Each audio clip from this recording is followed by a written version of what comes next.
You're right, everyone, it's Ace here from Romany Custom Catapults. So another build to show you all, as always, build after build after build, day in, day out.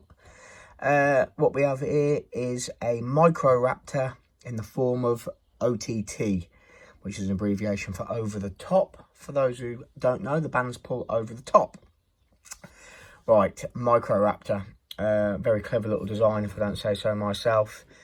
Around about 100mm long, just under 100mm long, so really short, 4 inches. This one is 90mm wide, so it's not much wider, not much longer than it is wider. Made all from G10. Now this is a 7-layer build. You've got olive green G10 faces, then you have a natural G10 which is sandwiched between slithers of copper. You can just about see those slivers of copper there in the light. They're literally paper thin. Sand too hard, you'll sand them off. Then we've got black G10 liners on them, and then a split yellow core. So 7 liners in total. The core is a 4-piece yellow G10 core, 6mm, split with black spacers. Split in a different way though.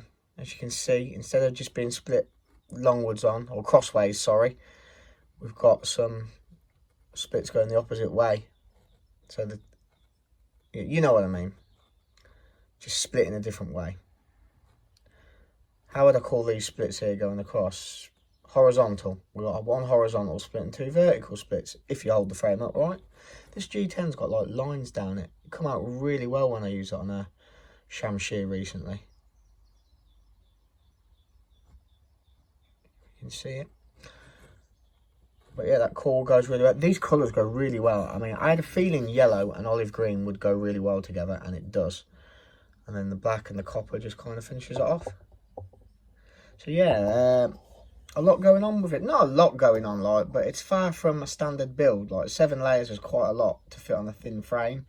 Well, I say 7 layers. If you count the layers of copper which come on the G10, you're talking 7, 8, 9, 10, 11 layers. It's got the appearance of 11 layers. 1, 2, 3, 4, 5, 6, 7, 8, 9, 10, 11, yeah. Really nice. And then you've got that split core, which looks really good. Matching bead, holds in the hand really well. Left hand hold, slanted tips, single optic. Yeah, really happy with it. As you can see, I put like a curve on the edge of the material in the clip. I think that gives a lot better look than flushing it out. I've flushed some of them when I first started, but they're better like that. This is quite a thick build for a microraptor. She's coming in at around about 15.5mm thick, I believe. So it's as thick as one as I've done. I mean, normally I'd recommend a microraptor around about 12mm, but it feels all right. It feels good. I mean, obviously, making it thicker will make it slightly smaller. It'll, you know what I mean? There's more to get your hands around, so it'll kind of close it in a little bit more, make the frame feel a little bit smaller, but it feels good. Because of that, I've had to countersink the riv nuts in slightly deeper. I've mentioned this before on videos. I like the riv nut to go through and then protrude into the clip, right? So that way, when you loosen the clip off, you put your band in and your band will hit the riv nut. So you know where your levels are to keep your band perfectly level. If you push that band in until it doesn't go any further, you know they've hit the riv nuts and your bands are level. That's around 4.5mm, I would say, on this frame. Sometimes it's 4, so it's around between 4 and 5mm. But it grips perfectly fine, do you know what I mean?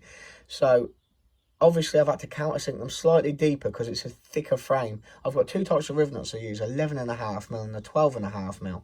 I've used the 12.5 on this, but even so, I've had to countersink them that little bit further just to come out into the clip. If they don't come into the clip, what happens then is when you loosen the band off, you've got a lot more play on your clip because the clip is playing on a 3mm bolt. The black bolts are 3mm. So it's a lot harder to align your clip level and get the band in as well. Also, your band pushes down then to the bolt. And when you twist the bolt, it twists the band. It can mess it up. So for me, it's extremely important that the riv nut protrudes into the clip. At least 1 mil. At least 1 mil. But yeah, that's that little bit of information for everyone I've rattled on about. Techniques. Yeah, I hope you all like it. More builds to come. Ciao for now, and I'll catch you all later.